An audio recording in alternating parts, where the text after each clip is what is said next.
সবাই এখানে আমরা উপস্থিত হয়েছি। যারা বাহিরে দাঁড়িয়েছেন তারা একটু আসনের ভিতরে বসলে সুন্দর দেখা যায়। আসেন আসেন আপনারা আসলে বসেন।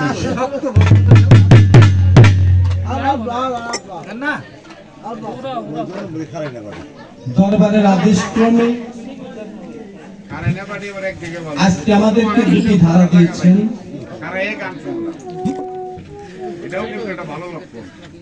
দুটি ধারা দিয়েছেন, সেটা হলো গুরু এবং শিষ্য।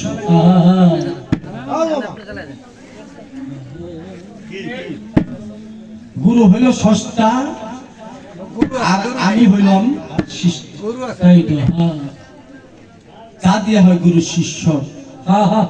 আমি চেষ্টা করব, ভাই সুন্দরভাবে গান করেছে আজকে আমার দয়াল চাঁদ, কারণ ওনার দিকে তাকাইলে আমার বাবার কথা মনে হয়। আমার বাবা পরশের কথা মনে হয়, যে আমার পরশটা নিয়ে আজকে আমার সাথে গান করতেছে। তবে সেদিকে লক্ষ্য করি, আগে একটি গান দয়ালের কাছে রাখি, কিছু কথা থাকবে গানের মধ্যে, দয়াল আমাদেরকে বোঝাবে। সবাই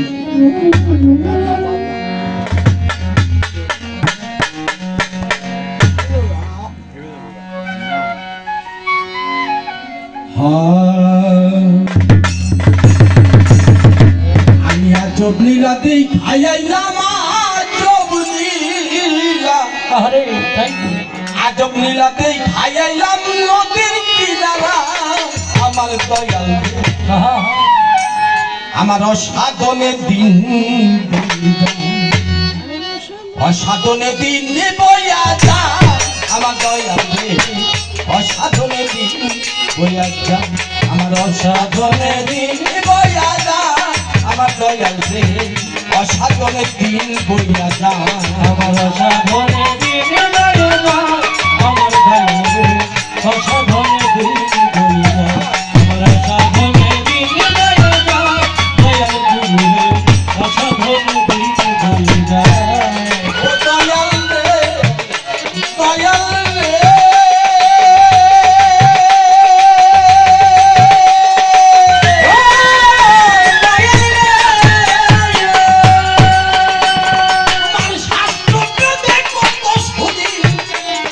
আমি ভ্রমণ করে লক্ষ্য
আদব লীলা দেখে এলাম আদব লীলা আদব লীলা দেখে এলাম নদীর কিনারায় আমার দয়াল রে অসাধনে দিন বয়ে যায় আমার অসাধনে দিন বয়ে যায় দয়াল গুরু রে অসাধনে দিন বয়ে যায় ও দয়াল রে দয়াল রে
আমি বলবো না আপনি বলতে হবে কারণ দয়াল দান ভক্ত হইলে আকাঙ্ক্ষাকারী আর গুরু হলো তার ভক্তর আকাঙ্ক্ষা দয়ালের হলো পূর্ণ করতে দয়াল হলো পূর্ণকারী আর ভক্ত হলো আকাঙ্ক্ষাকারী। আমি বলবো না আপনার জবাব করতে হবে আমি এই কথা বলবো। তবে একটা গান গাইছে আমার দাদা ধর্মরাজা শোনে আমার বাবার লেখা গানটাই আমি শুনলাম লক্ষ্য করে আশা যাওয়া করে পাখি এই ঘরের ভিতর আজকে আমার পরস্থান রে পাইছি আমি শুনেন তার খবর আপনি দয়া করে বলবেন দয়াল এই যে পাখিটার বয়স কত এই কথাটা আমার কি আজকে বুঝাইবেন অনুভব আসা যাওয়া করে পাখি এই ঘরের আসা যাওয়া করে পাখি এই ঘরের ভিতর বা ওই পাখিকে তুমি কি সুন্দর বেঁধেছো দেখো ঘর। হাদিসে বলতেছে লাকা দাম মিন আনফাসিকুম, অর্থাৎ তোমার নাসিকা আমাকে একটু দয়া করে